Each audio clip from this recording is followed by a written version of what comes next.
por estar aquí iniciando este nuevo curso, las tecnologías de la información y comunicación en educación. En esta oportunidad nos acompaña el doctor Cristóbal Suárez Guerrero, ¿no? Él es peruano, estudió acá en Perú, en la Universidad Nacional Mayor de San Marcos, educación, y hizo su doctorado en educación en España, en procesos de formación en espacios virtuales por la Universidad de Salamanca. Actualmente él es profesor del Departamento de Didáctica y Organización Escolar de la Universidad de Valencia.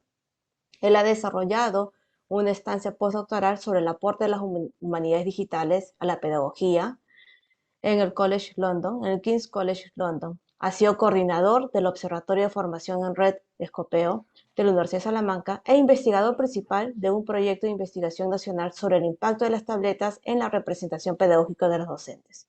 Cuenta con diversas publicaciones sobre sus líneas de investigación, pedagogía en red, aprendizaje cooperativo y abierto en red, cultura educativa digital e innovación didáctica y política educativa digital. Eh, Te damos la más cordial bienvenida, Cristóbal. Es un gusto contar contigo nuevamente en esta edición de la diplomatura.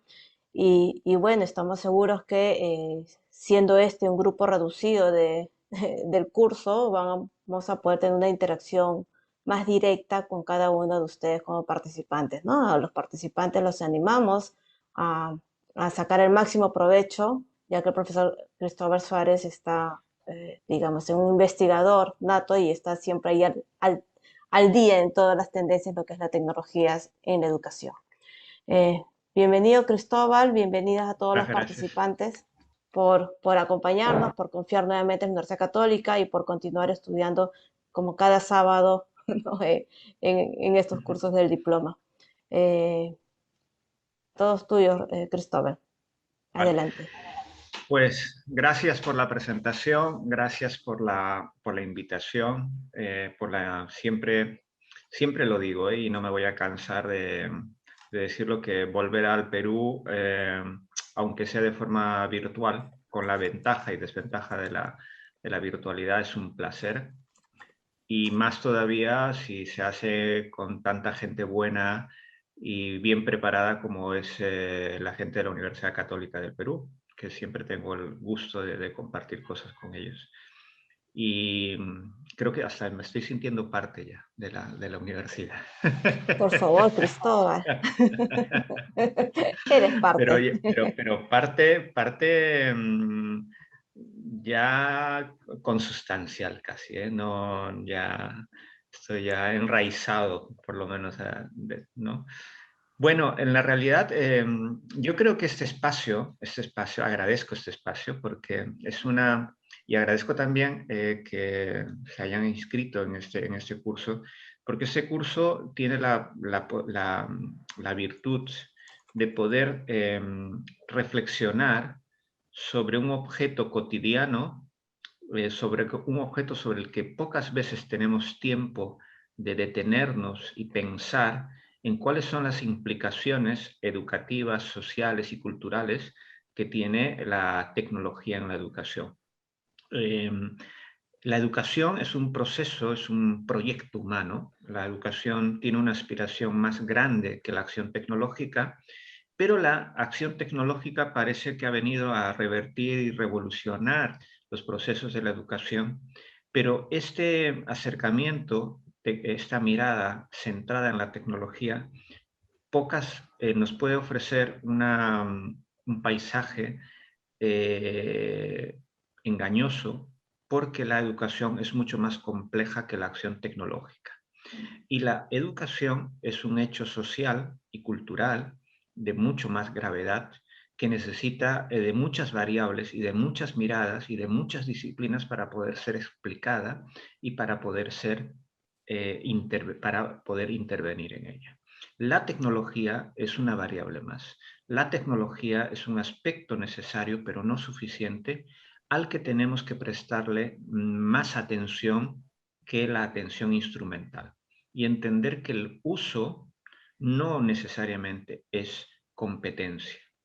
Y para eso, porque parte de la función docente supone este tipo de información, es que se han abierto este tipo de diplomaturas, este tipo de cursos para poder crear ese espacio de interacción y aprendizaje sobre este tema que de alguna forma es para algunos casos sinónimo de innovación, ¿no? En la pandemia representó ser una salida, la salida digital, pero no la solución, y que merece toda la atención seria respecto al impacto que tiene el uso o el no uso de esta tecnología. Entonces, lo que vamos a hacer en estas sesiones, prácticamente en este tiempo que tenemos, es abrir, como se dice aquí, abrir el melón, ¿no? Tenemos ahí abrir el melón y decir, esto es lo que hay, esto es lo que implica. No voy a enseñarles, lamentablemente, cómo hacer un PowerPoint o cómo montar un blog, ¿no? Lo que quiero es trabajar y reflexionar conjuntamente a través de las lecturas, a través de las actividades, a través de estas videoconferencias, sobre lo que está detrás de la tecnología, su arraigo, su papel en la educación, y tratar de caracterizar una mirada más compleja sobre la acción tecnológica. Y esa complejidad a nivel conceptual se basa básicamente en la mirada sociocultural entroncada en los aportes de Vygotsky y muchos otros más, como Welch, Rogoff o Salomon, que aportaron mucho para entender tanto la acción externa como la representación interna. Y que cada objeto, cada desarrollo cultural, como es lo tecnológico, en realidad es parte constitutiva de la mente, ¿no? Entonces, no hay ninguna propuesta tecnológica, ya sea un barco, un bolígrafo o, en este caso, Internet, que no forme parte de esa complejidad que es el pensamiento. Y hay acciones tecnológicas, ¿no? Y efectos tecnológicos en el desarrollo social. No solamente hablo de rendimiento académico, sino el cambio en la mirada estratégica para solucionar problemas. ¿Por qué? Porque cada tecnología, al aportarte una acción, también te está aportando una forma de pensar con esa acción. Por lo tanto, cada tecnología añade no solo un componente físico a la actividad, sino un componente de representación de la acción. Y per se, la tecnología, en este caso, por ejemplo, Internet, tiene una matriz de representación de la acción sobre la que tú montas la educación. Entonces, hurgar sobre esas condiciones, sobre esas relaciones, es ir más allá de la normal preocupación docente que es respecto a la educación y la tecnología, que es preguntar con qué tecnología voy a trabajar. ¿Qué es mejor, WordPress o Blogger? ¿Qué es mejor, Facebook o Wikipedia? ¿No? Entonces, esta asignatura tiene esa orientación y esa virtud y trataremos más o menos de explicar. Yo no sé si Sí, hay algo que debemos hacer, Pati, antes de sí, sí, entrar en sí, Cristóbal. materia. Ujú, Sí. sí, justamente gracias por esta introducción muy importante al curso, ¿no? Porque digamos, como bien los dicen, no es la tecnología per se, sino es el accionar del docente, ¿no? Que es el que va a conducir todo este Ujú, proceso de aprendizaje, ¿no? Y justo leí en el blog, ¿no? De la UNESCO, no habrá recuperación sin maestros empoderados, motivados y eficientes, ¿no? Justamente es lo que necesitamos para poder salir de este pequeño problema en el que estamos a raíz de la pandemia, ¿no? De por sí ya teníamos un gran déficit de mm. aprendizaje antes de la pandemia, con la pandemia se ha acentuado y esperemos que la tecnología nos ayude de alguna manera, pero con el accionar de ustedes como docentes, si no, la tecnología sola no lo hace. Y sí, más bien yo los invito a que prendan su camarita para poder tomar la foto de inicio o la captura de pantalla de inicio para ver el inicio, el cómo empezamos el curso, cómo terminamos, con más conocimientos. A ver sus camaritas.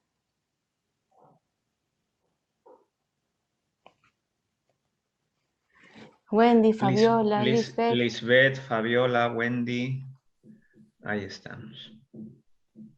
Sí, Graciela se disculpa, dice que no lo puede prender. Jenny, Piera. Rocío.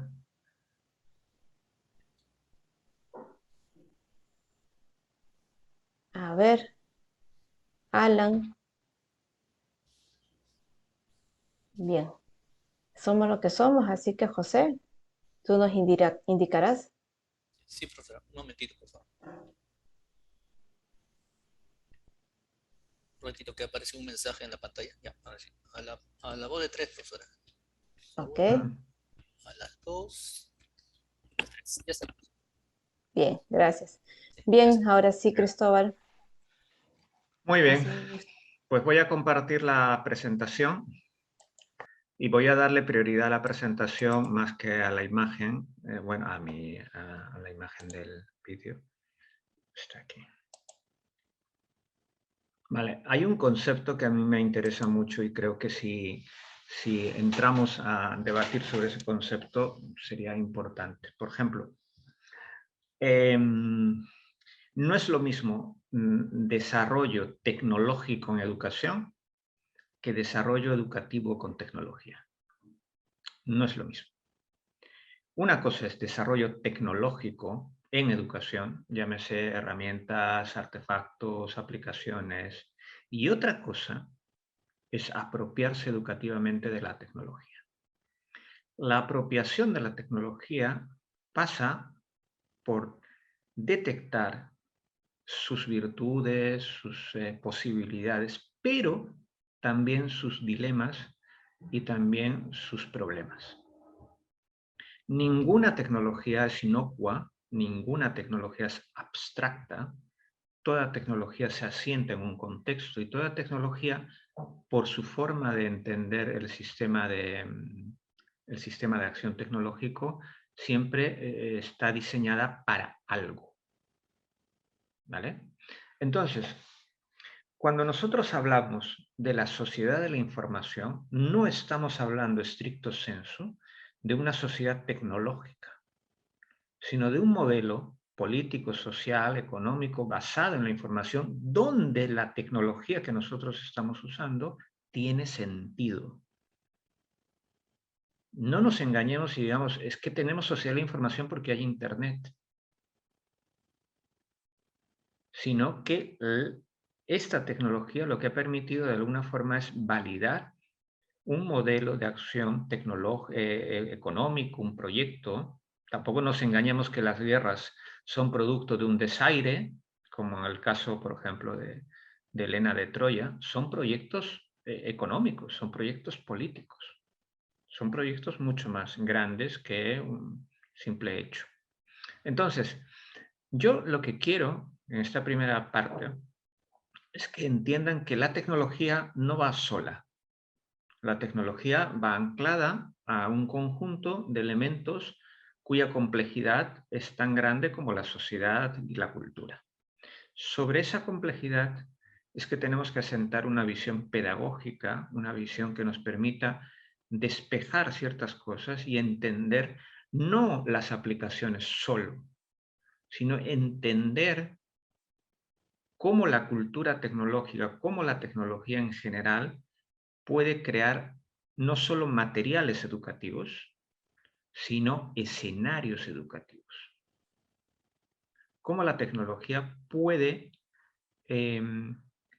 condicionar la ciudadanía digital y la educación digital y cómo nosotros podemos entender que el tema de Internet en la educación y el tema del COVID, que se aclaró un poco eso con el tema, no es un tema sencillo de tratar, ¿vale? Entonces, para eso, en esta asignatura se ha creado 4 elementos que creo que son muy importantes a tener en cuenta. Hay muchísimos más, obviamente. En esta asignatura no vamos a agotar todos. Ya me gustaría a mí que fuese tanta pretensión, no hay, ¿no? Pero es un buen inicio, yo creo que un inicio importante. ¿Por qué? Porque se va a atender el tema de las características de la sociedad de la información, enseñar y aprender en la sociedad del conocimiento y las competencias digitales, que dicho sea de paso, será una sesión que vamos a hacer la próxima semana, una sesión mucho más larga, en la que vamos a trabajar esos dos temas para poder desarrollarlos, por lo menos a nivel de videoconferencia, y los tengan como un requisito para la actividad en grupo, y las teorías del aprendizaje, perdón, las teorías del aprendizaje digital y las competencias digitales será el último tema. ¿Vale? Entonces, la próxima sesión sería enseñar y aprender en la sociedad del conocimiento y las teorías del aprendizaje en la era digital. ¿Vale? Y las competencias digitales sería la última sesión. Son las 4 unidades que definen, que en el programa se ha creído por conveniente tener en cuenta para lograr esta mirada que les comentaba al inicio. Bien, vamos a empezar. Nosotros estamos inmersos, sí, en se ha llamado de distintas formas, desde sociedad postcapitalista, desde la sociedad de la información, sociedad red, etc. Y siempre la constante ha sido las tecnologías que a nosotros nos permiten procesar la información. ¿Vale? Y hablo de información no genética, cultural, porque la genética también es otro tipo de información. Pero sobre esto, sobre este proyecto, la tecnología ha coparticipado en una serie de cambios. Y una serie de cambios que han permitido de alguna forma hablar de otras actividades inéditas y de otros escenarios de acción que de alguna manera se solapan con la realidad física. Entonces, en realidad no vivimos en la tecnología, sino que estamos alojados en un contexto social natural, pero que también tenemos una vida híbrida, una hibridación con la tecnología. Un ejemplo actual. Ahora mismo todos están disfrutando, ¿no?, de un clima, de una temperatura, cada uno en su respectivo lugar, y como yo, pero estamos en distintas partes, pero estamos en el mundo, en la capa tecnológica, compartiendo esta sesión. Entonces, simultáneamente compartimos un mundo físico y simultáneamente también compartimos un espacio tecnológico. ¿Vale? Y ahora más adelante les diré cuál es el argumento para entender que Internet, más que material, es un entorno. Entonces, hasta hace poco nosotros hablábamos de ciudadanía y no hemos nosotros empezado a usar el adjetivo digital para muchas cosas, ¿no?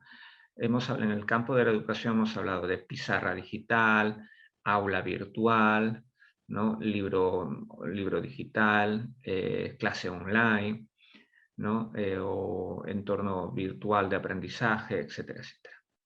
Pero eso en el terreno de la educación y especialmente en el terreno de la educación formal. Pero si abrimos el melón, vemos que el cambio, ha habido otra serie de cambios en procesos sociales distintos a la educación, como por ejemplo el tema del derecho digital, sobre la ciudadanía y la identidad digital, el comercio, la gestión de la ciencia, el software libre, el trabajo en red, el ocio digital, el e-government, que es el gobierno digital, la banca electrónica, los negocios electrónicos, el conocimiento abierto y la creación colectiva, los movimientos sociales o los movimientos y las comunidades virtuales, los temas de brecha digital, los temas de etnicidad digital. Entonces, el panorama, el cambio, no se reduce únicamente a los aspectos educativos, sino que a muchos espacios de la vida donde se está de alguna manera tratando de entender y tratando de conducir, tratando de orientar ese poder tecnológico, tratando de adecuar cómo seguir haciendo ese tipo de actividades a partir o sobre una herramienta que te permita hacer algo nuevo en el fondo. Entonces, la educación está en ese tramo. La educación forma parte de todos estos cambios que de alguna manera la sociedad está experimentando. Pero la cosa no es simplemente añadir tecnología. ¿Qué ocurre? ¿Qué ocurre aquí? Acceder, por ejemplo, a Internet implica ya acceder a una forma de organización del conocimiento. Muchas personas creen que acceder a Internet ya es acceder a una forma de conocimiento. Y con eso, cuando dicen acceder a Internet, acceden a Google. Google tiene un algoritmo. Y como algoritmo, filtra la información. Entonces, tú ya estás accediendo a una información filtrada. Que, por ejemplo, hace muy poco tiempo, hace 20 años, bueno, poco no, pero hace 20 años, tener un paper, tener un artículo publicado por una universidad extranjera o acceder a bases de datos de forma inmediata, tener un libro extranjero era todo un reto. Ahora el problema no es tanto si tienes conexión, acceder a la información. El problema ahora es saber buscar y saber decidir, lo que llaman los especialistas curación de contenidos. Clark, que era un visionario de la tecnología, decía que sacar buena información de Internet era como sacar un vaso de agua de las cataratas del Niágara. Entonces, la tarea no es sencilla. La tarea no es solo el acceso, sino la competencia que tienen las personas para poder acceder. ¿Y dónde tienen que aprender esas competencias? ¿Por qué es necesario? Porque la dinámica social se basa en un proyecto económico donde la información es importante. Entonces, si la información es importante, hablo de información, no de conocimiento, porque hay estadios. Está el dato, está la información, está el conocimiento y más arriba ya el tema de la sabiduría. Entonces, Internet ya es una forma de conocer. Internet ya es una forma de conocimiento, una forma no neutral de acceder a la información. ¿Por qué? Porque los servidores se manejan, se pueden acceder, hay limitaciones tanto a nivel del acceso a Internet, porque Internet no es igual en todos los países, y eso lo veremos más adelante. Internet es un estadio de desarrollo social y cultural. Sí, Internet es un conjunto de cables, un conjunto subterráneo, es un conjunto de conexiones, de IPs, etc. Pero desde la mirada sociocultural, desde la mirada de la cultura y de la sociedad, Internet, al igual que otras herramientas, es un estadio de desarrollo. Al igual que el vapor, al igual que la electricidad, al igual que otros elementos, Internet también es un estadio de desarrollo social y cultural. Y por ello, no solo permite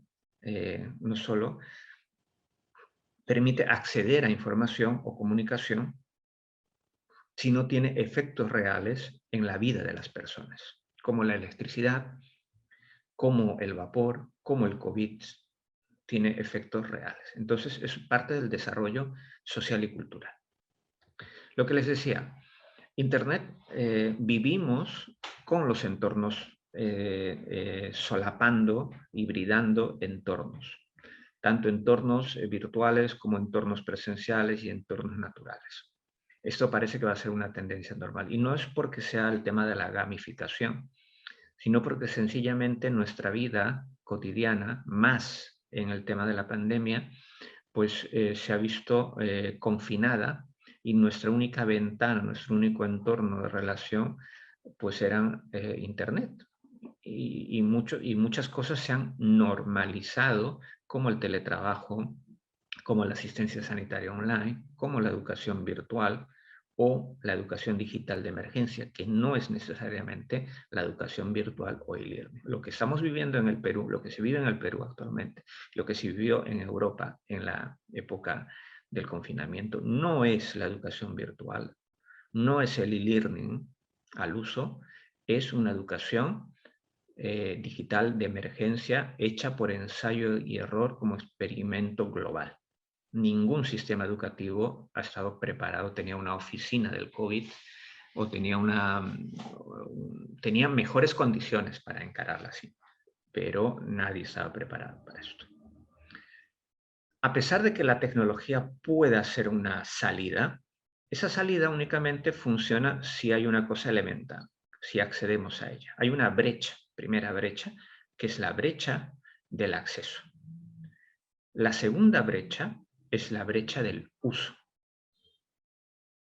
¿Ah? Y la tercera brecha con la que podemos encarar es la brecha del sistema, es decir,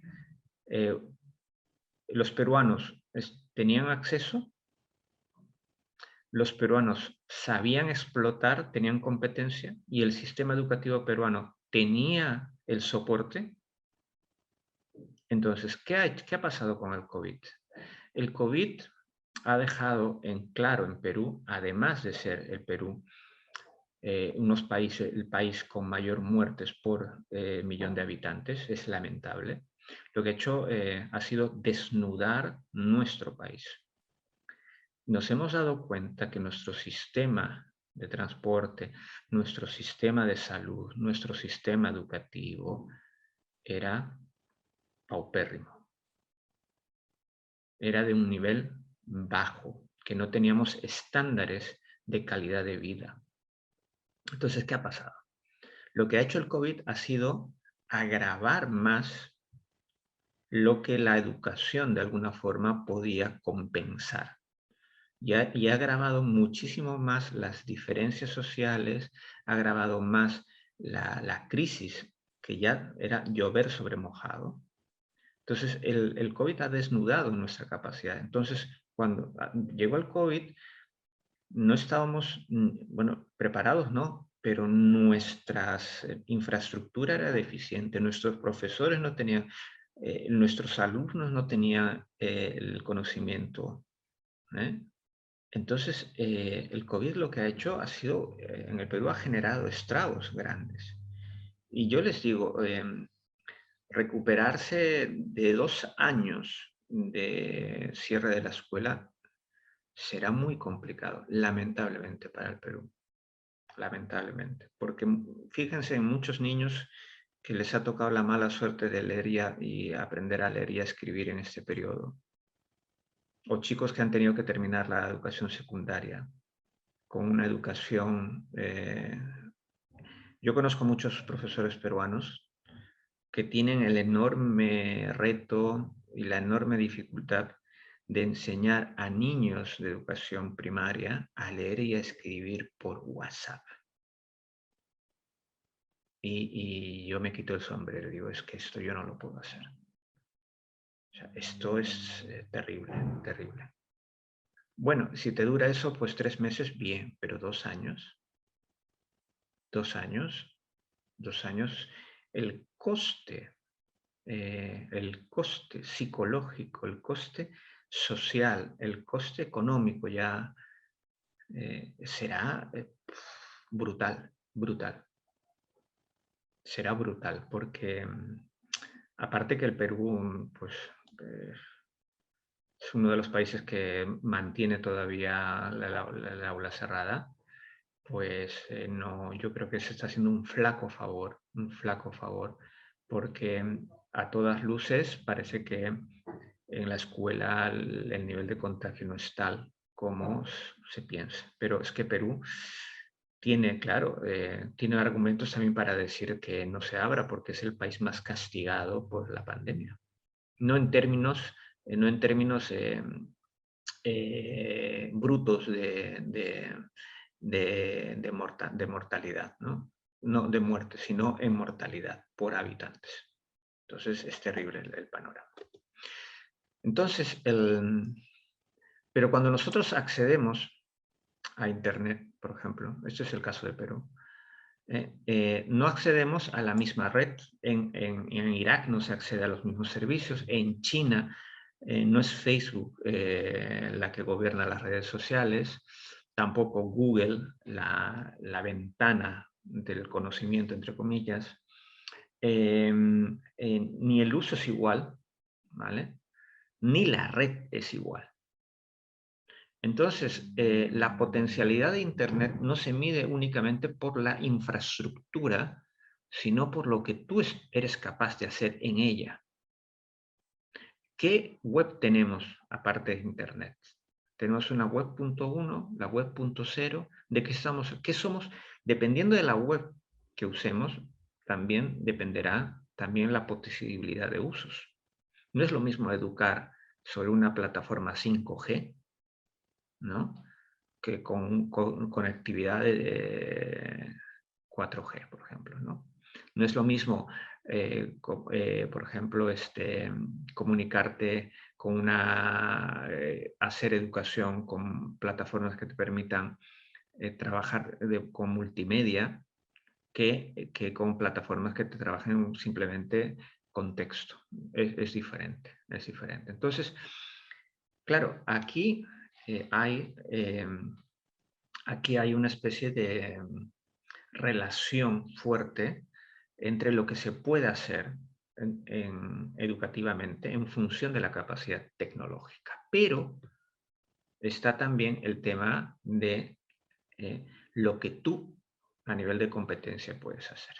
No obstante de ello, el tema de las tecnologías es muy importante, de eso no cabe duda, pero hay otro problema que es el tema de las tecnológicas, las empresas tecnológicas. Cuando se rompe la época medieval y se pasa a la industrialización, la burguesía coge poder a partir de la acumulación de fortuna, de dinero, se hacen dueños de los comercios y la forma de vida feudal va cediendo por una forma de vida burguesa, ¿no? Los burgos, las ciudades, el comercio, etc. Imagínense la industrialización y imagínense un periodo en que hay un grupo de gente ligada a las tecnologías de la información y la comunicación que están acumulando gran poder. Llámese Amazon, llámese el grupo GAFA, ¿no? Google, Amazon, Facebook y Apple, por ejemplo, GAFA. Entonces, ¿qué pasa con estas tecnológicas? Las tecnológicas están interviniendo directamente en tu vida, no solo permitiéndote chatear con alguien, permitiéndote buscar información de una persona a través de Facebook, no solo permitiéndote a ti encontrar una dirección en Google Maps, no solo permitiéndote escribir un correo electrónico, etcétera, sino que están interviniendo en tu vida porque están acumulando poder a partir de los datos que tú generas. Ese poder, tarde o temprano, más temprano que tarde, está influyendo en la toma de decisiones. Llámese el caso de Cambridge Analytica, por ejemplo, de cómo Facebook pudo sesgar la información a los partidarios de este expresidente, ¿cómo se llama? Las cosas malas me las olvido a veces, de Donald Trump. Cómo se sesga la información a nivel del comercio, cómo estoy casi seguro que Google sabe más de vosotros que el propio gobierno peruano y muchas otras cosas más. Entonces, esto genera el poder, y un poder importantísimo, el poder Big Tech es este más o menos, donde Apple, Microsoft, Amazon, Alphabet, ¿no?, Facebook, y en la otra parte del mundo, Alibaba, Samsung, y en otra parte, o sea, hay nichos de poder, ¿vale? Y esto es muy importante tener en cuenta porque, ya que nosotros estamos tratando de educar con una tecnología, no nos hemos planteado la necesidad de pensar cuál es la relación persona-máquina. ¿Cuál es la relación? ¿Cuál es ese replanteamiento antropológico que nos sugiere una nueva relación con la máquina. Nosotros normalmente con las máquinas, un tractor, una televisión, no era una relación directa. Ahora hay una relación interactiva. Coges un televisor y estás en Netflix y te piden una serie en la que tienes que decidir pastilla azul o roja, ¿no? Decidir si A o B. Hay un nivel de interactividad, ¿no?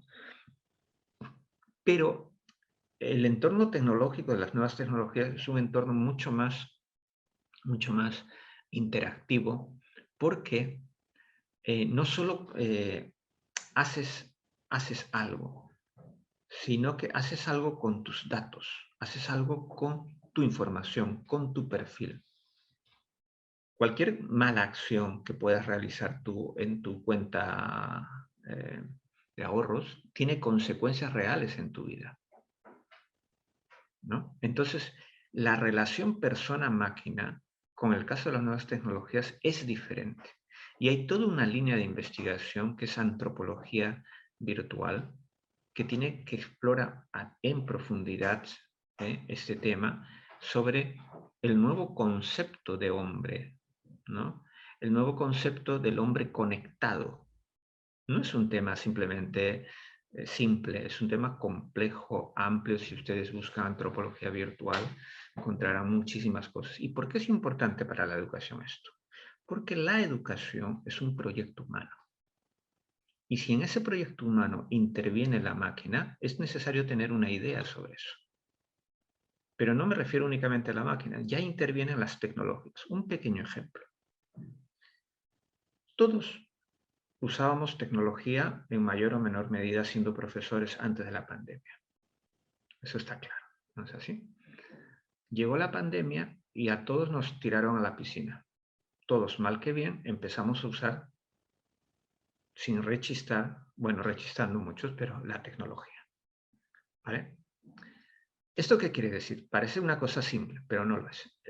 ¿Esto qué quiere decir? Que lo que era accesorio, por ejemplo, Teams, Google Drive o Apple, ¿no? Zoom, lo que era accesorio en la educación básica, la escuela tomó, en la época de la pandemia, tomó la forma que tenían las tecnológicas para hacer educación.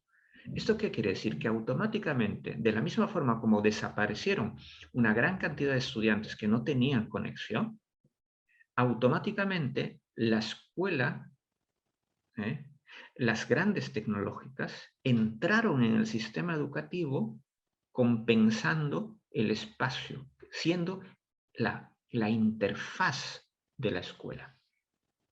Díganme, ¿creen que esto es un evento importante? Es decir, de un momento a otro, Zoom, Google Drive o lo que sea, se volvió no accidental, no es novista, ¿no? Se volvió radical, fundamental. Era la interfaz donde se desarrollaba la educación.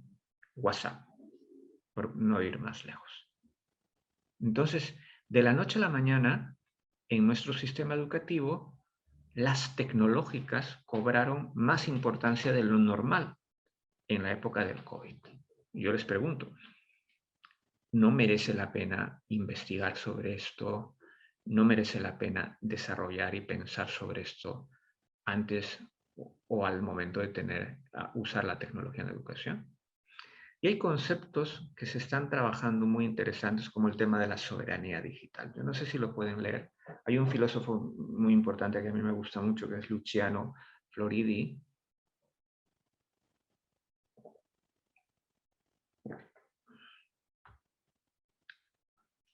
La soberanía digital en manos de las empresas asusta tanto a quienes la temen porque socava la democracia, como a quienes están en contra porque la consideran una amenaza contra su propio poder autoritario.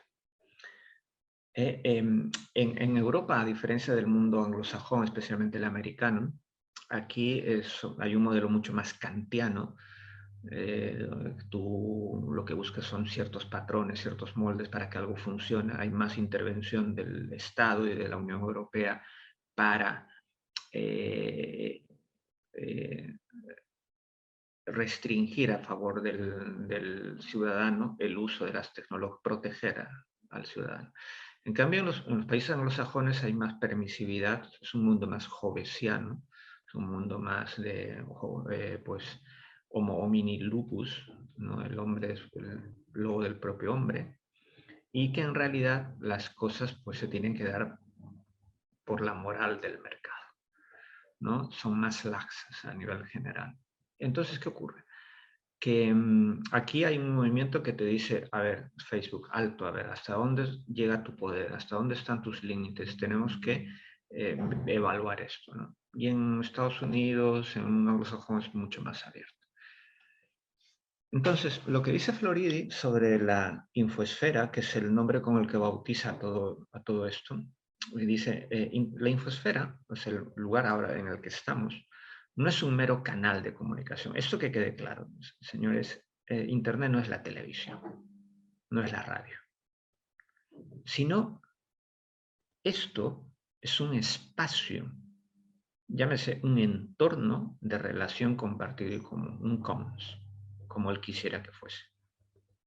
Entonces, en este commons, en este mundo, no es un mundo homogéneo, ¿no? El hecho de que todos tengan Google pues no homogeniza de alguna forma, sino que hay temas de poder, desigualdad y seguridad digital que están claros. Por ejemplo, este es un pequeño estudio, dice, sin dejar de lado los otros 4 riesgos fundamentales, el tema tecnológico, según el Global Bridge Report, puede presentar grandes riesgos. Concentración del poder digital, es decir, ¿quién está concentrando el poder? ¿El Estado? La desigualdad digital, que no es desigualdad solo de acceso, sino también de uso, y la ciberseguridad, que tiene que ver con el tema de la protección de datos y todas otras cosas. ¿Vale? ¿Hasta aquí alguna pregunta? Por eso es que no basta comprender, es necesario hacer. Pero ahora, claro, pero comprender. Hay una lectura crítica de Internet que es necesario tener. Por ejemplo, hay un libro que empecé a leer, pero que no he terminado porque son 600 páginas. La era del capitalismo de vigilancia de Susana Zuboff, ¿no? Entender la sociedad y con ello la visión de esta señora, es profesora emérita de Harvard, me parece, sí. Y ella habla claro, del nuevo capitalismo basado en la vigilancia y especialmente China, por ejemplo, ¿no? La ciudadanía por puntos, sí, creo que lo conocen, que es que, claro, hay todo el desarrollo de la tecnología facial, está muy, muy desarrollada. Claro. Entonces, el tema no va únicamente con el acceso. El tema es con qué ciudadanos cuentas, con qué sistemas, con qué... Vamos a ver. La conectividad es lo más típico, ¿no? Dices, vale, Perú está conectada, pues malamente conectada, ¿no? ¿Cuál es el capital humano que tiene? Es decir, ¿cuánta gente tiene realmente capacidad para explotar, ¿no? ¿Cuál es la integración de la tecnología digital en la sociedad? ¿No? Por ejemplo, autobuses, por ejemplo, si tenemos wifi pública, wifi, no, servicios públicos digitales, por ejemplo, si la administración pública tiene servicios digitalizados, etcétera, etcétera, ¿no? Entonces, todo esto tiene que ver con la digitalización de la sociedad. No se trata únicamente de regalar tabletas o enchufarse a Internet, sino ver con qué capacidad estamos haciendo esto, el Estado, qué servicios tiene, ¿no? Cuál es la integración del poder digital en la sociedad, ¿no? Y esto es muy importante. Por ejemplo, en el caso de Perú. Sí, Perú hemos llegado a 200 años, ¿no? Dice la presidencia del Consejo de Ministros inicia la ejecución de la agenda digital del Bicentenario, yo me pregunto, ¿con qué proyecto social? O sea, la agenda digital, no nos engañemos, es digital, pero en el fondo es un proyecto social. Es un proyecto que hay que tener en cuenta y nos ha cogido mal parados, muy mal parados, ¿no? Para poder encarar el tema como es el tema del COVID, ¿no? Entonces, aquí ya quiero entrar un poco en materia ya más educativa. La red es una topografía reticular, ¿no? No solo enmarca la acción educativa que podamos desarrollar, sino que enmarcando la acción educativa la arraiga en un proyecto comunicativo, en un proyecto de sociedad típico. No estamos simplemente usando tecnología, sino que estamos tratando más o menos de hacer y pensar y sentir con una forma particular de comprensión de la sociedad. Y todo esto tiene que ver con nuestra idea, no solo con el acceso a Internet, sino con qué idea de Internet, con qué Internet quieres educar. Y aquí quiero parar un poquito para escucharles, por favor, y preguntarles qué aprendizaje les ha dejado el COVID respecto a la tecnología.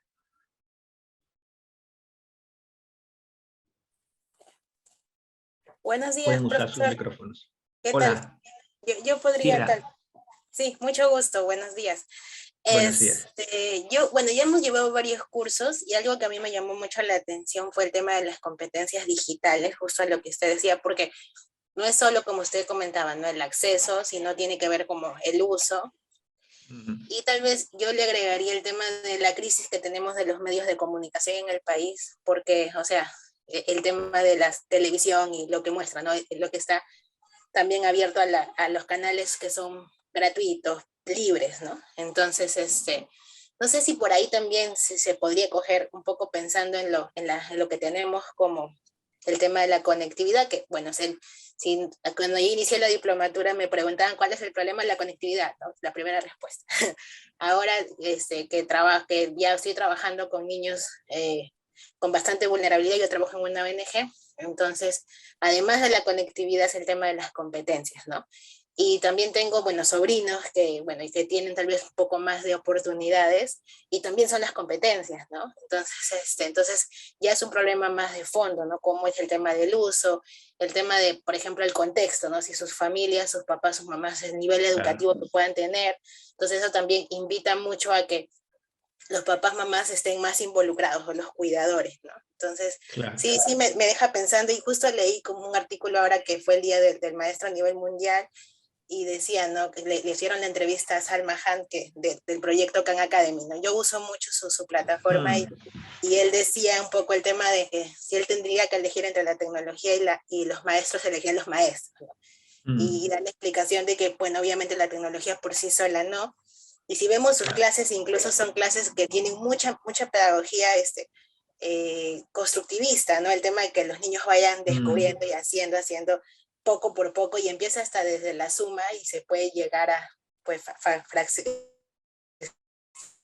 no sé, polinomios, ¿no? Entonces, no sé, como que me dejaba esa reflexión de lo que usted comentaba. No sé si. Gracias. Yo creo que, Pierre, has hecho una reflexión interesante porque, claro, no es solo la tecnología, sino en manos de quién va a llegar, o sea, a los niños, qué manos, qué personas van a ayudar, qué familias, donde, ¿no? Por ejemplo, hay un fenómeno muy curioso, poco estudiado, y que de verdad debería se debe tener en cuenta, especialmente en Perú, donde todavía la pandemia dura. No es el tema que todos ven, es la digitalización de la escuela, ¿vale? Que a mí me parece que eso... Pero hay un fenómeno que se está olvidando, y creo que lo pongo más adelante, que es la escolarización de los hogares. Entonces, sí, la escuela se ha digitalizado pues a trancas y barrancas, de mala forma, con WhatsApp, la pedagogía del WhatsApp o todo, ¿no? Vale, muy bien. pero la escolarización de los hogares, o sea, ¿en manos de quién ha caído esto? ¿Cuál es el apoyo paternal, maternal? ¿Cuál es el contexto social y cultural donde se mueve esto? O sea, la tecnología no cae en un vacío. No existe aprendizaje en un vacío. Entonces, el uso de la tecnología está condicionado por esos elementos, ¿no? Vuelvo a preguntar, a ver, ¿cuál es el aprendizaje que les ha dejado, respecto a la tecnología, que les ha dejado, que le está dejando esta experiencia del confinamiento y del COVID? Puedes intervenir, Piera, si quieres otra vez, ¿eh? No, no hay problema. Solo terminando la idea era como que ya teníamos una crisis con los cuidadores, bueno, hablando de papás, mamás, tutores, ¿no?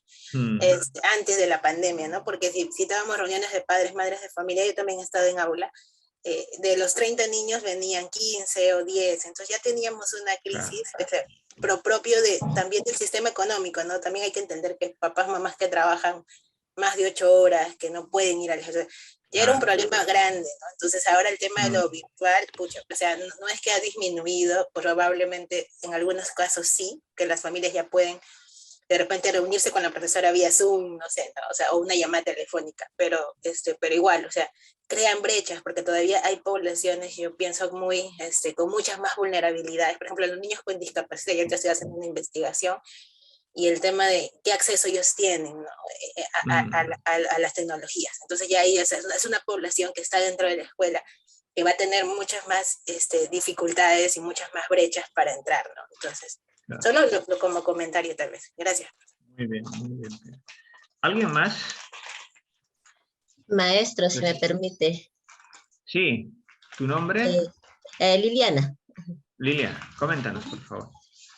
Sí, yo trabajo en Huancayo, en un colegio estatal, cuya condición económica de las señoritas, pues, es muy baja, ¿no?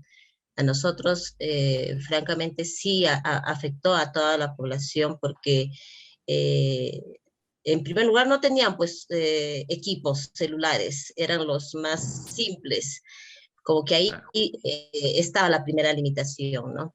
Poco a poco han ido adquiriendo, pero no es solamente equipo, pues, porque aquí también veo la parte económica de los papás, muchas de ellas tienen que trabajar y todo eso hace que el estudiante también priorice, ¿no? Más, a veces pues, ellas mismas tienen que trabajar. Y por parte de los docentes, si antes de la pandemia eran pocos los que utilizaban esto de la tecnología, era lo básico que utilizaban, con esto se les forzó, pero no todos han entrado a ello, ¿no? Claro. Siguen pensando, creo, de que cuando volvamos va a ser como antes, ¿no? Y no va a ser así, pues, y veo que esa renuencia, ¿no? De muchos de ellos que no aceptan de que esto está pasando y que la tecnología es nuestro aliado, sí, pero ahora se viene una crisis más fuerte. ¿Cómo vamos a afrontar cuando los alumnos lleguen, ¿no? Porque son 2 años casi perdidos. Sí. Y no va a ser lo mismo, porque estos alumnos vamos a tener que trabajar ya otros aspectos. Sí, y si el docente no asume esa postura de cambio, de querer mejorar, no vamos a avanzar. Yo creo que ahí no vamos a avanzar, por más tecnología que haya, pero si la actitud del docente piensa que ya volviendo ya se soluciona, no va a ser así. Ahí es lo que falta, ¿no? Esa parte, ¿no? Eso es lo que quería comentar. Me parece interesante, Liliana, porque, mira, te digo una cosa. Si la educación, si la tecnología resolviese los problemas de la educación, Liliana, ya no habría problemas. Ya no habría problemas educativos. Pero no es así. La tecnología es una parte necesaria, como decía al inicio, pero no suficiente de la solución. Se hace más problemática si tú piensas que solo es usar tecnología y hay que entender otras cosas más, ¿no? Hay un conocimiento no técnico, sino pedagógico que hay que tener. Por eso están, por ejemplo, en un curso como este. Porque la idea es ir un poco más allá de lo que normalmente pasa, ¿no? A mí me sorprende mucho que Perú, bueno, no me sorprende, la verdad, pero me apena mucho que en el Perú se esté tomando tan malas decisiones respecto a la educación, porque está comprometiendo el futuro de... O sea, yo creo que va a haber un bache tremendo, un retroceso tremendo con 2 años, de la escuela cerrada. Terrible, terrible, terrible. Vamos a retroceder. Y no hablo de lo de PISA, no, personalmente me interesa poco. No, sino es una parte, es un indicador más. Sino que la educación, no lo que sepan solo en lengua, en matemáticas o ciencias naturales, sino la educación, esa socialización que necesitan los niños y los jóvenes para su desarrollo personal, es una cosa que prestaba la escuela. Y en muchos sitios, por ejemplo, yo soy de un pueblo de Apurímac, 3.200 metros sobre el nivel del mar, yo he terminado la secundaria en mi pueblo. El tema, para muchos, la escuela es la puerta de la cultura.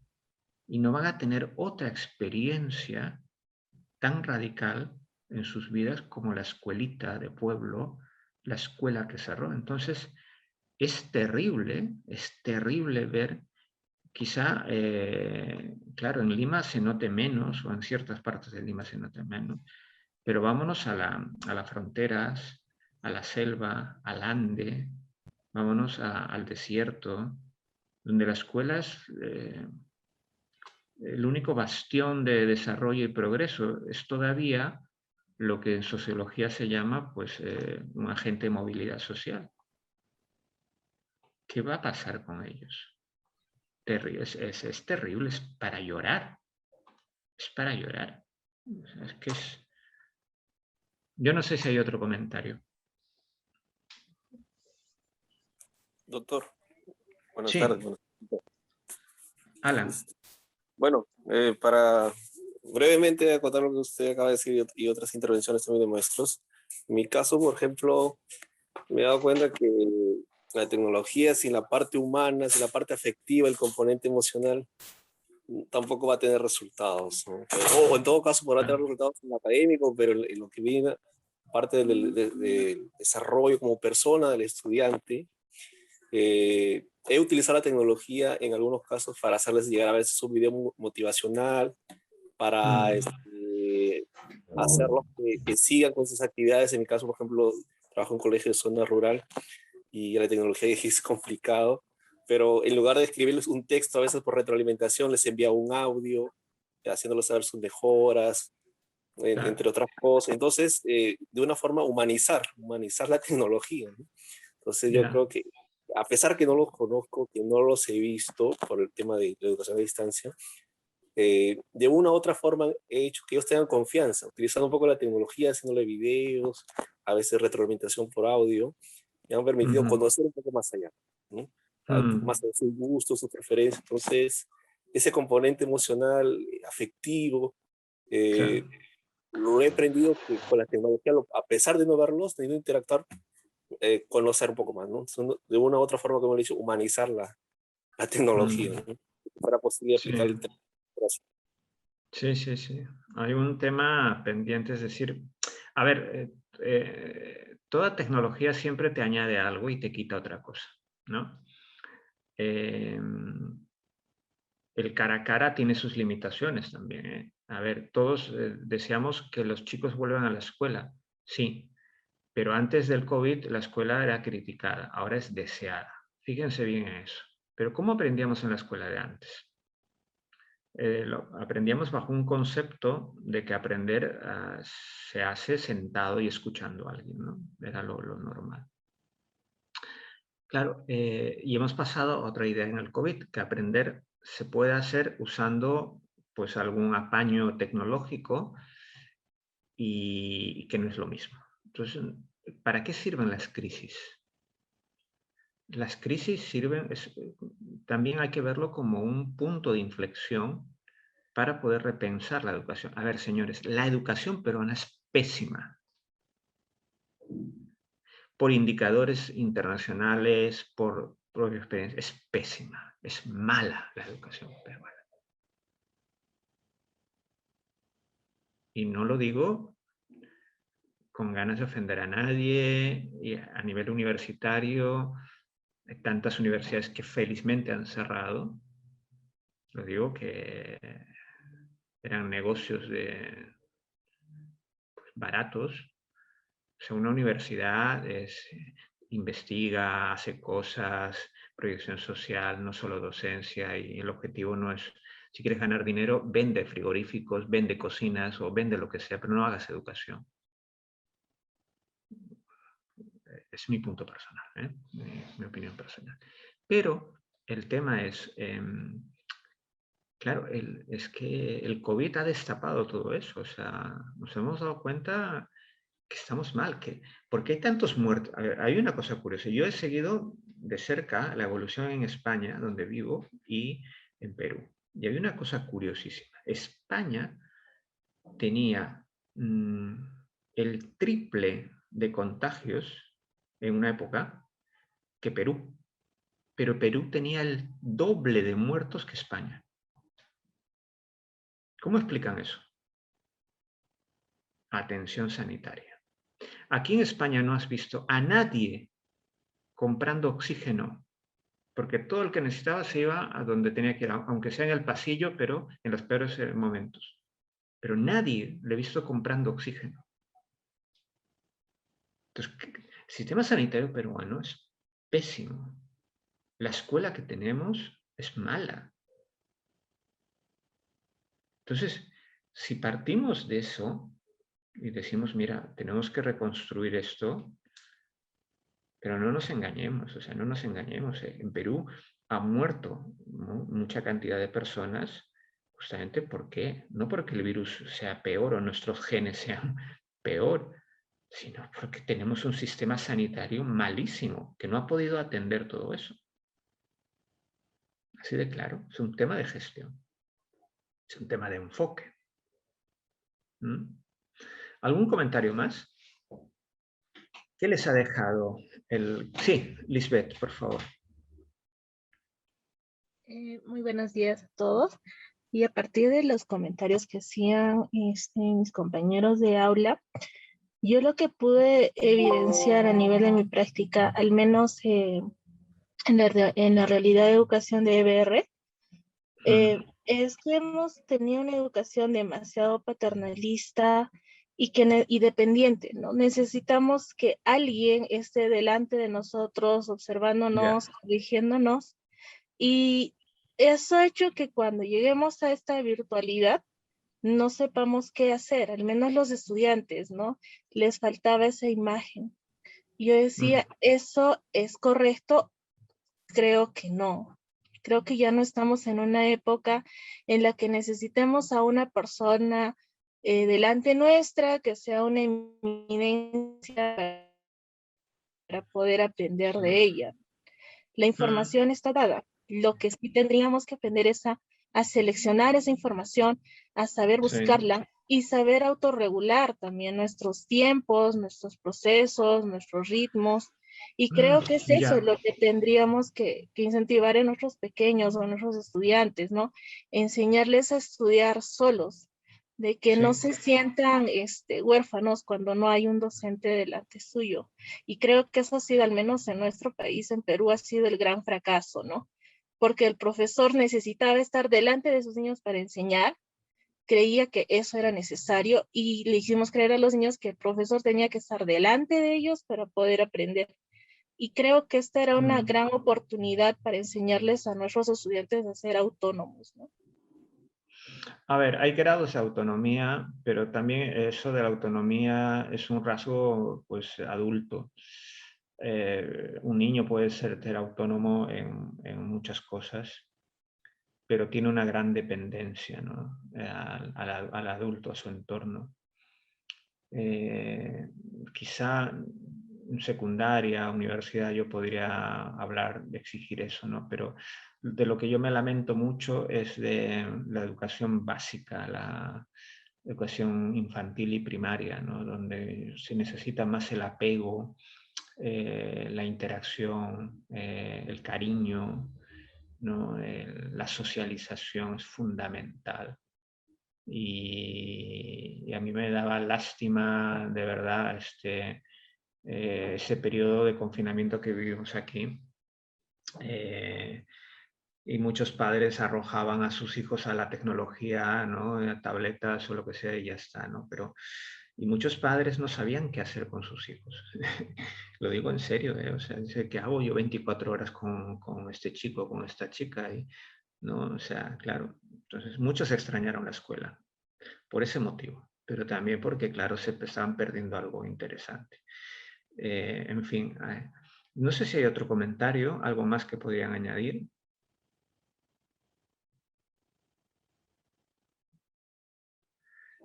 ¿No? Bien, hay una cosa que quiero insistir que es la idea de Internet es importante, sí, pero la idea que tú tienes sobre Internet también es muy importante. No es lo mismo enfocar la educación en la red usando un modelo de Facebook, y no es lo mismo enfocar el uso de la red en educación usando un modelo basado en Wikipedia. Son dos enfoques diferentes, y esto condiciona un poco, o sea, ¿con qué enfoque estás tratando de usar esto, ¿no? O sea, con las prácticas y el enfoque de Facebook, con su dinámica, o con una dinámica participativa, abierta, creativa, como la que puede ser más social inclusive que tiene Wikipedia, ¿no? Entonces, esto es un ejemplo para decir más o menos que la herramienta importa, pero es necesario tener también un enfoque. Por eso es que yo lo que quiero que reflexionen en aunque no lo mencionen, pero ¿cuál es tu idea sobre la tecnología? ¿Qué esperas como docente que haga la tecnología? ¿Qué esperas que la tecnología o qué no esperas de la tecnología? Eso es muy importante. ¿Quieres que la tecnología sea omnipresente? ¿Qué piensas que la tecnología aleja, aparta? ¿Crees que la tecnología permite el desarrollo? ¿Creo que la tecnología es un impedimento? ¿Qué crees? ¿Qué esperas de la tecnología? Esto es muy importante a tener en cuenta, ¿no? Al momento de, inclusive muy importante, tanto como el paradigma, el modelo educativo que asumas, la evaluación de tu contexto, etcétera. ¿Qué idea tienes sobre la tecnología? ¿Vale? Pero además, ¿cuál es tu idea sobre la tecnología? Es también preciso pensar cuál es tu idea sobre cómo aprender con tecnología, que es otra cosa. Tienes una idea sobre la tecnología, ¿vale?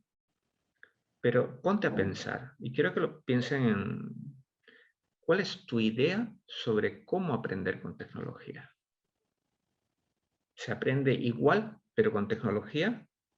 ¿Y cuál es tu idea sobre enseñar con tecnología? ¿No? Entonces, hay una cosa que nosotros sí tenemos claro, ¿no? ¿Qué aporta la tecnología en la educación? Muchísimas cosas. Herramientas, aplicaciones, entornos, muchas cosas. Pero quiero que ahora se hagan la pregunta y digan, ¿qué aporta la pedagogía o el pensamiento pedagógico o la educación a la tecnología? No solo qué hace la tecnología por la educación, sino cómo traduce, cómo entiende, cómo enfoca, cómo evalúa la educación la tecnología. Y esa tarea es la tarea que ustedes tienen. Y esa es la tarea que debería tener todo profesor en la actualidad con pandemia. Y en el periodo de pospandemia, como decía Liliana, esto se va a extender. Estos hábitos, estas cosas van a ser muy importantes y si no lo superamos, vamos a pasar lo mismo. Va a pasar lo mismo. Por eso que es importante preguntarnos, ¿qué hace una tecnología en la educación? ¿No? La tecnología hace muchas cosas.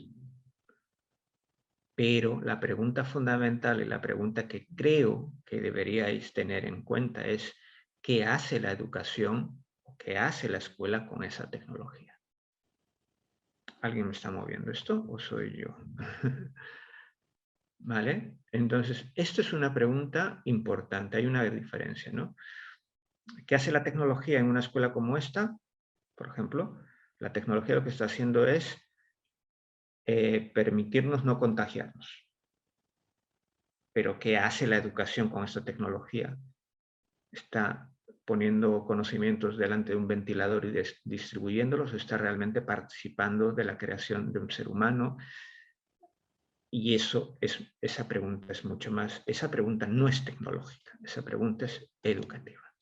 Por eso que en educación hay que pensar, sí, tecnología, sí, centrado en el estudiante, sí, pero ¿hacia dónde vamos? ¿Cuál es el modelo educativo? ¿Cuál es la orientación que nosotros seguimos? Porque no es lo mismo el desarrollo del ser humano que la idea de insertar tecnología en educación. O sea, la ambición de la educación no es usar tecnología. La ambición de la educación es el desarrollo del ser humano. Si para eso vamos a necesitar tecnología, bien. Por eso, la diferencia. Es una cosa hablar de desarrollo tecnológico en educación, ¿vale? O sea, viene Apple, viene Google Drive, vienen muchas y dicen, vale, pues aquí te doy tecnología, te pongo tecnología, aquí tienes todo el kit completo, te vamos a dar la nube, te vamos a poner aplicaciones, te vamos a poner pues un tutorial virtual, vamos a usar gamificación, analíticas visuales, vamos a usar todo lo que esté a la mano para que tú puedas personalizar el aprendizaje, etcétera, etcétera. Tecnología, ¿vale? Pero otra cosa es el desarrollo educativo con tecnología. Y cuando hablas de desarrollo educativo con tecnología, ya estás hablando de entender la tecnología como parte de un fenómeno más grande. Entonces ya hablas de conocimiento abierto, ya hablas de la gestión del proyecto educativo de centro, el proyecto educativo digital, ya hablas de la formación docente, ya hablas, por ejemplo, de la protección con niños, ya hablas de las habilidades para filtrar información, de habilidades para el trabajo en equipo, ya estás hablando de la creación de contenido, ya estás hablando de conocimiento abierto, software abierto, ya estás hablando, por ejemplo, de seguridad y privacidad en la red, ya estás hablando de solución de problemas de Internet, ya estás hablando de otras dimensiones que no son necesariamente hablar de aplicaciones, software o lo que sea, que está bien, pero esa es la primera parte.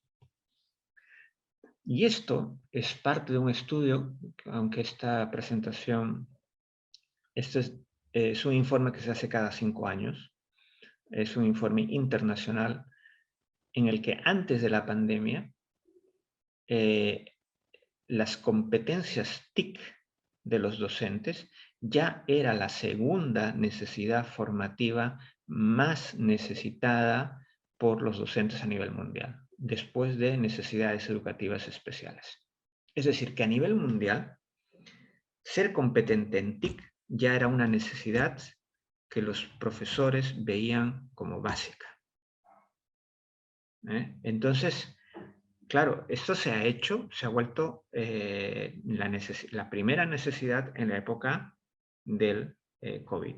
¿Y cuántos profesores hasta ahora se han capacitado? ¿Cuántos profesores han entendido, están mejorando sus competencias sobre esto? Pues muy pocos, ¿no? Como ustedes. ¿Cuántos años llevamos siendo usuarios de Internet? Muchísimos. Pero esto nos permite hablar de competencia digital. No necesariamente. Esto voy a profundizar más en la sesión que vamos a tener sobre competencia digital. Vasta habilidad técnica, ¿no? Este gráfico es un poco interesante porque dice, basta la habilidad técnica. A ver si puedo sacar esto. Es vital ser consciente de algo, es decir, nuestro teléfono celular o móvil se ha convertido casi en nuestro DNI. Junto al DNI nos piden el número de móvil para muchas cosas. Cuanto más digital es la sociedad, más dependencia del móvil, ¿no? Las claves, el acceso, la corroboración de la identidad, etcétera, etcétera, ¿no? Muchos pagan, tienen vida social, bancaria, familiar a través del móvil. Entonces, el móvil se ha vuelto la interfaz muchas veces pues, básica y fundamental, ¿no? Entonces, antes, en 2007, teníamos un móvil, como pone ahí, antes el móvil nos tiene a nosotros, ¿no? Entonces, aquí hay que diferenciar cosas entre aprender con, ¿vale? Aprender con Internet, con la tecnología, ¿no? Tú aprendes con, y aprender para. Aprender para significa prepararte, como en este caso ustedes, y encarar el tema de la competencia. Y aquí es donde más o menos quería llegar. Este cuadro que ustedes ven, por ejemplo, esta búsqueda que hice en Google, es, por ejemplo, se ve el 11 de marzo del 20, la Organización Mundial de la Salud declara pandemia global, ¿vale? Las búsquedas a nivel internacional de aula virtual y learning comenzaron a subir. ¿Por qué? Porque aquí hubo un pequeño giro, es decir, poca gente, bueno, estaba preocupada por el tema de la formación virtual hasta que llegó la pandemia y esto se ha generalizado. Y todos hemos tratado de dar solución al problema de la pandemia. Todo lo hemos hecho de distintas formas. Eso es lo que diferencia algo. Todos a nivel global hemos tenido una pandemia. ¿Y qué ha diferenciado esto? La gestión de la pandemia, la respuesta que hemos podido dar a la pandemia. Y la respuesta que hemos dado a la pandemia es, aquí hay dos extremos. Estos chicos son peruanos, como nosotros, de un pueblo, y han tenido que caminar 2 horas aproximadamente, según la nota, para poder conectarse a Internet y acceder a la versión digital de la escuela en pandemia. Y los que se están graduando ahí abajo son de Taiwán, en plena pandemia también, pero que optaron por pues, usar la tecnología de esta forma, más curiosa, por decirlo de una forma, ¿no?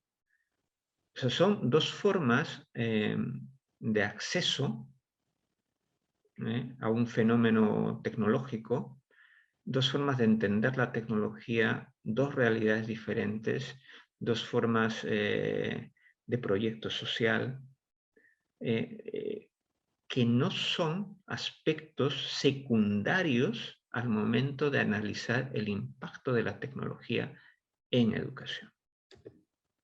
Y yo no sé si hasta aquí ha quedado más o menos claro el mensaje que quería dar esta primera sesión, y es abrir, como decía al inicio, abrir el melón y ver que el tema de la tecnología no es simplemente qué aplicación voy a usar, sino desde qué concepto, desde qué proyecto social, desde qué proyecto humano, desde qué sesgo voy a entender la tecnología en mi desarrollo personal como docente y en el desarrollo de la educación.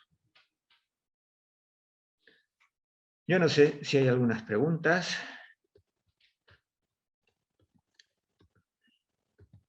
Esta presentación se colgará, así es que yo no sé si hay alguna pregunta, algún comentario.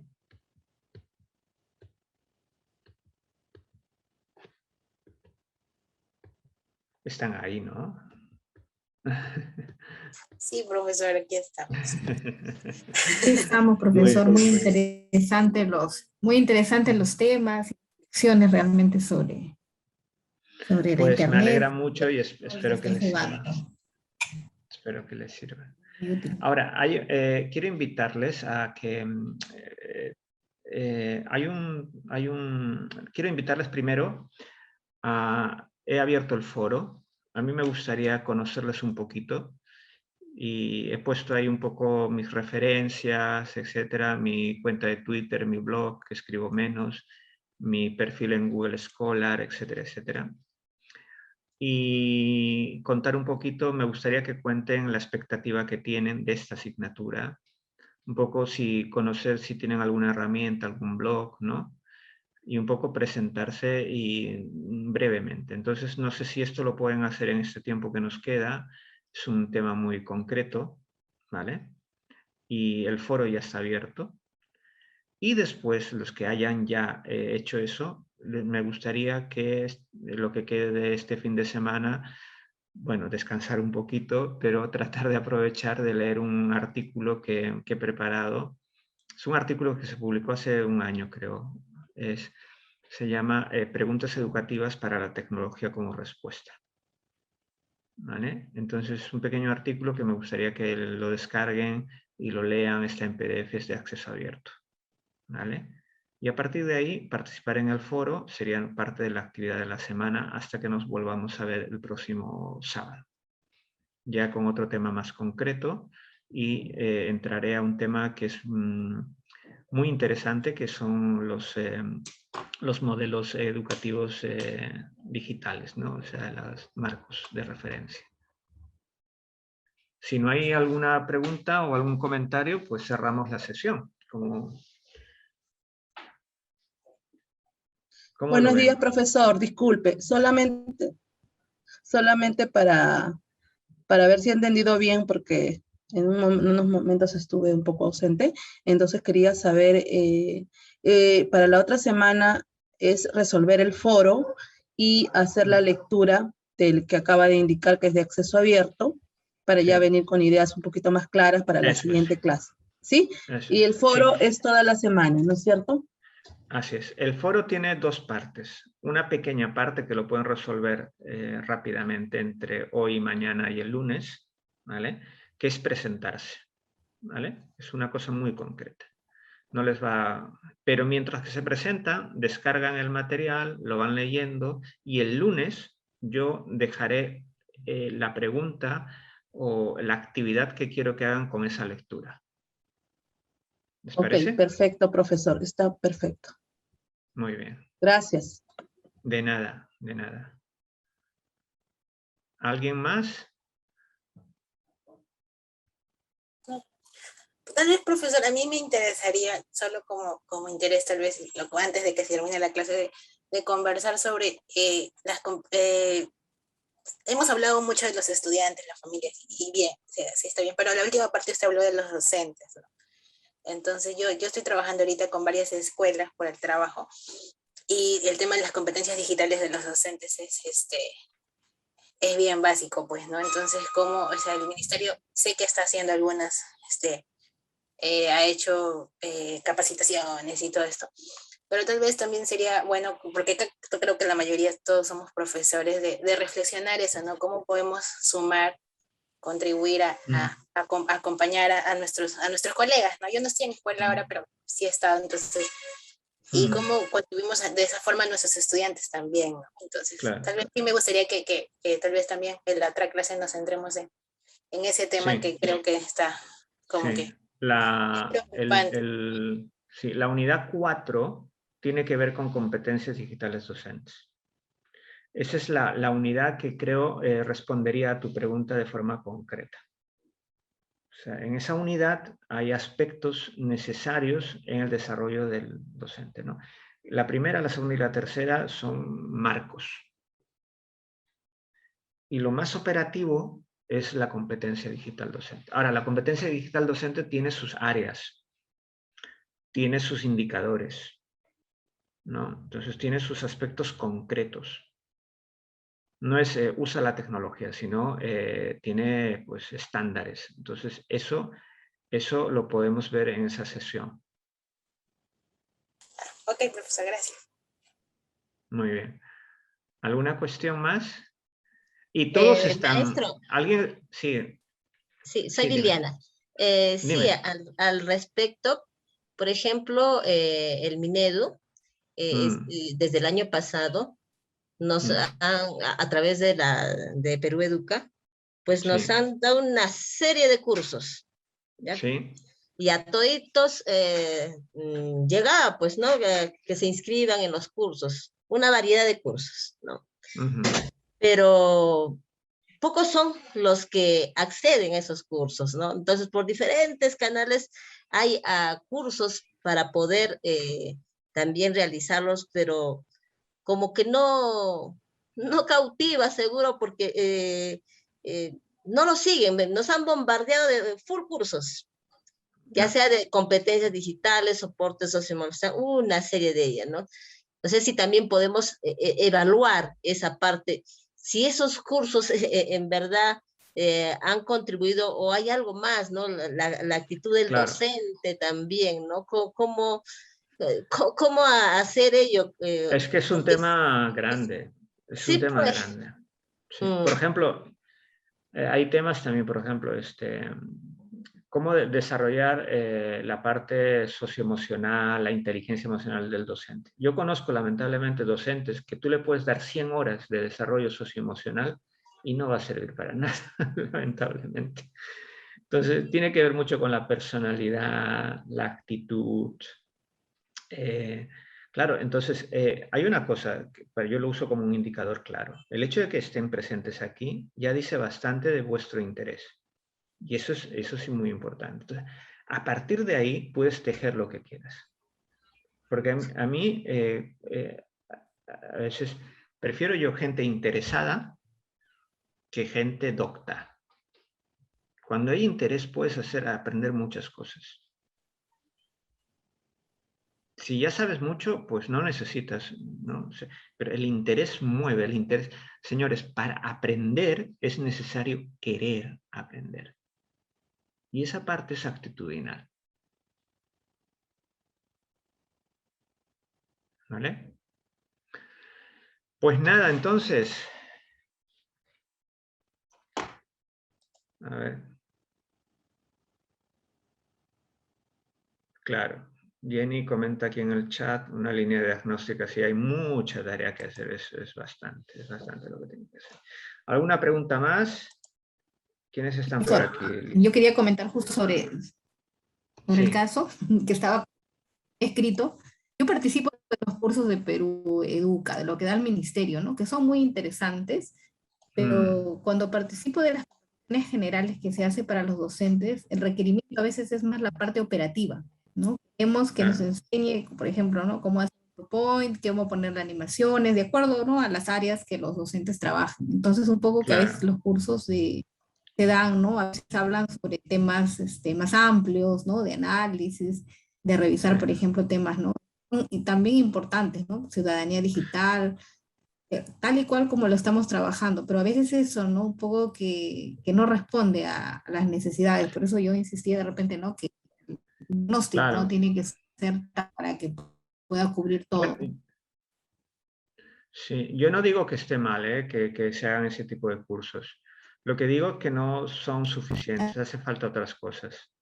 Entonces, claro, por más horas que yo te dé de PowerPoint, si tú no sabes química orgánica no vas a poder hacer nada, ningún PowerPoint bueno en química orgánica. Entonces son varias cosas. Entonces yo creo que es necesario tener en cuenta todo, ¿no? Entonces, claro, ahora si ustedes quieren hacer una maestría en base a esto, pues ya tienen que completar la parte de investigación y eso es importante también, ¿no? Aquí en España, por ejemplo, un docente universitario que no investigue no es docente, entonces y es fundamental investigar, generar información, no solo dar clases, no solo dar clases. Bueno, Pues les agradezco muchísimo la participación. Nos vemos el próximo sábado y les pido por favor que atiendan el foro presentándose. ¿Vale? Bueno. Sí, profesor. Hasta luego. Cuídese. Hasta luego, profesor. Gracias, gracias. ¿Vale? Cuídense mucho. Hasta luego, gracias. Hasta luego. Hasta luego. Hasta luego.